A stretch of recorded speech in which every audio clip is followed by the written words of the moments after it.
अतिक्रमण तो अतिक्रमण ही है, चाहे वो किसी भी धर्म के लोगों ने किया हो, चाहे वो मस्जिद के रूप में हो, चाहे वो मंदिर के रूप में हो, चाहे वो गुरुद्वारे के रूप में हो, या वो चर्च के रूप में हो। इसलिए अगर कहीं पर भी धर्म के नाम पर अतिक्रमण हो रहा है, सरकारी जमीन को घेर कर एक बिजनेस मॉडल चलाया जा रहा है, तो उन्हें तुरंत हटना ही चाहिए। कल हमने आपको उत्तराखंड में चल रहे इस तरह के बिजनेस मॉडल के बारे में बताया था, लेकिन आज हम आपको दिल्ली से कुछ तस्वीरें दिखाना चाहते हैं। और दिल्ली क्यों? क्योंकि दिल्ली देश की राजधानी है। ये तस्वीरें दिल्ली के आजादपुर इलाके की हैं, जहां पर एक फ्लाईओवर पर ही एक मजार बनी हुई है। तस्वीर आपको दिखा रहे हैं और स्थानीय लोगों का कहना है कि यह मजार सरकारी जमीन पर अवैध कब्जा करके बनाई गई है और वर्ष 2021 में वहां स्थानीय लोगों ने इसका विरोध भी किया था, लेकिन तब इस पर बहुत राजनीति हुई और कहा गया कि इस मजार को फ्लाईओवर से नहीं हटाया जाएगा। लेकिन आज आप खुद देखिए और खुद सोचिए कि मजार का मतलब क्या होता है। मजार उस स्थान को कहते हैं जहां किसी पीर बाबा या किसी सूफी संत की कब्र होती है।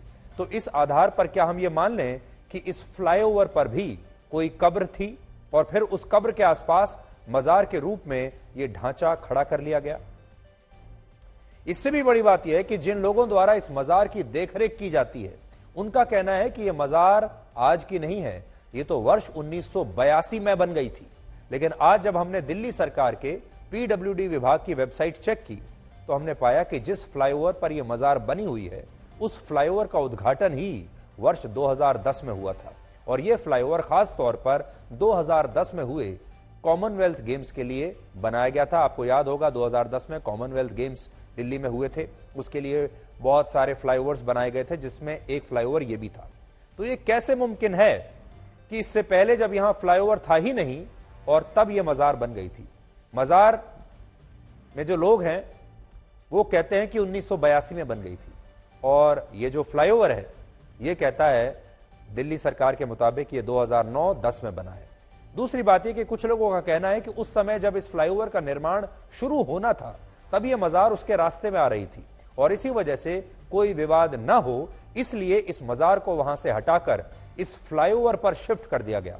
लेकिन स्थानीय लोगों का यह कहना है कि यह बात भी पूरी तरह गलत है और यह मजार सिर्फ अतिक्रमण के मकसद से बनाई गई है और यहां बात सिर्फ इस मजार की नहीं है। तो आगे बढ़ने से पहले हम आपको यह बताते हैं कि यह तो देश की राजधानी दिल्ली का हाल है, जहां फ्लाईओवर पर ही यह मजार बनी हुई है। स्थानीय लोग परेशान हैं, शिकायत कर चुके हैं, ट्रैफिक में इससे समस्या होती है। दिल्ली में पूरी सरकार बैठती है, दिल्ली की सरकार भी बैठती है, देश की सरकार भी बैठती है, दिल्ली पुलिस भी है। लेकिन आप सोच लीजिए कि दिल्ली जैसी जगह पर भी कोई इस मजार को हाथ नहीं लगा पाया। अब दूसरे शहर में लेकर चलते हैं। लखनऊ में चारबाग स्टेशन के पास पटरियों के बीच एक मजार बनी हुई है, जिसे खम्मन पीर बाबा की मजार कहते हैं।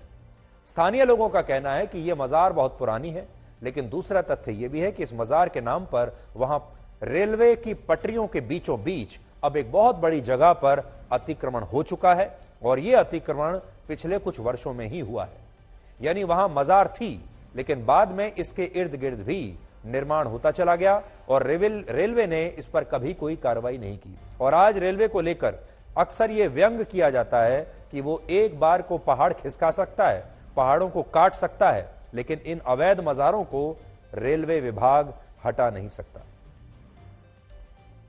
एक और उदाहरण देखिए, बरेली में एक रेलवे स्टेशन है जिसे इज्जत नगर रेलवे स्टेशन कहते हैं।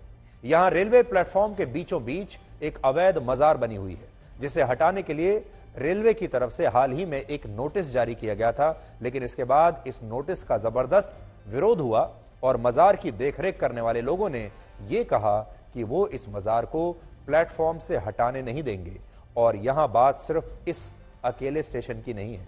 जुलाई 2021 में भारत सरकार ने संसद में यह जानकारी दी थी कि देश भर में ऐसे कुल मिलाकर 179 स्थान हैं जहां रेलवे स्टेशन और उसके परिसर और पटरियों के आसपास अवैध धार्मिक स्थल बने हुए हैं, जिनमें मजारें बहुत बड़ी संख्या में हैं।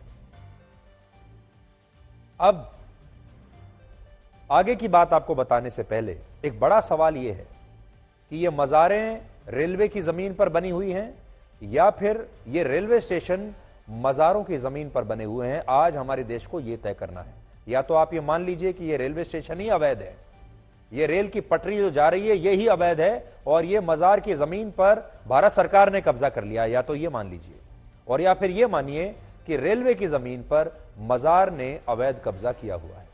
और आप सोच लीजिए, किसी की इतनी हिम्मत नहीं कि वो इन मज़ारों को यहां बीच में से हटाकर दिखा दे, क्योंकि उसी वक्त आपके ऊपर असहनशीलता के आरोप लगने लगेंगे, एक खास धर्म के खिलाफ काम करने के आरोप लगने लगेंगे, तुष्टीकरण की राजनीति उसी समय शुरू हो जाएगी। आज हमारी टीम ने देश के अलग अलग राज्यों और शहरों में सरकारी जमीनों पर अवैध कब्जा करके बनाई गई ऐसी ही मज़ारों से एक और ग्राउंड रिपोर्ट तैयार की है, और इस दौरान हमें दो अहम बातें पता चली। पहली बात यह कि इन अवैध मज़ारों में कब्र तो एक छोटे से क्षेत्र में है, लेकिन कब्र के अलावा मज़ार के रूप में जो बाकी का ढांचा बनाया जाता है वहां कई कई लोग रहते हैं। यानी आप ये कह सकते हैं कि इनमें से बहुत सारी मज़ारें तो सिर्फ इसलिए बनी हैं ताकि वहां सरकारी जमीन पर सुरक्षित तरीके से मकान बनाकर रहा जा सके, और उस अतिक्रमण पर बुलडोजर चलने का भी कोई खतरा नहीं होता, क्योंकि किसी की हिम्मत ही नहीं है कि इन मज़ारों पर बुलडोजर चला दे, क्योंकि आप जानते हैं हमारे देश में धर्म एक बहुत बड़ा हथियार है। दूसरी बात यह कि देश भर में जहां भी मज़ारें बनी हुई है वहां मुसलमानों से ज्यादा हिंदू जाते हैं। असल में मुसलमान प्रमुख रूप से दो वर्गों में बटे हुए हैं। इनमें से एक हैं सुन्नी मुसलमान और दूसरे हैं शिया मुसलमान। अब इनमें से जो सुन्नी मुसलमान हैं उनकी संख्या भारत में सबसे ज्यादा है, और इन सुन्नी मुसलमानों को दो फिरकों में बांटा गया है, एक है देवबंदी और दूसरे हैं बरेलवी। अब इस्लामिक धर्मगुरुओं का कहना है कि जो बरेलवी मुसलमान हैं वो तो मज़ार पर चादर चढ़ाने को सही मानते हैं, वहां पर चादर चढ़ाने की परंपरा है, लेकिन ज्यादातर देवबंदी मुसलमान मस्जिद में जाकर ही इबादत करते हैं और वो मज़ारों पर नहीं जाते। बल्कि मुस्लिम धर्मगुरुओं का यह कहना है कि मज़ारों में तो ज्यादा हिंदू जाते हैं और उनके धर्म में मज़ार में इबादत करने को गलत माना गया है, इसलिए यहां भी एक बड़ा पॉइंट है। और आपने देखा होगा बहुत सारी ऐसी मज़ार भी हैं, बहुत सारी ऐसी मस्जिदें भी हैं जहां पर हिंदू भी जाकर चादर चढ़ाते हैं। आपने देखा होगा अजमेर शरीफ एक ऐसी जगह है जहां पर आपको मुसलमानों के साथ साथ हिंदू भी मिलेंगे और वो भी चादर चढ़ाने के लिए वहां पर जाते हैं।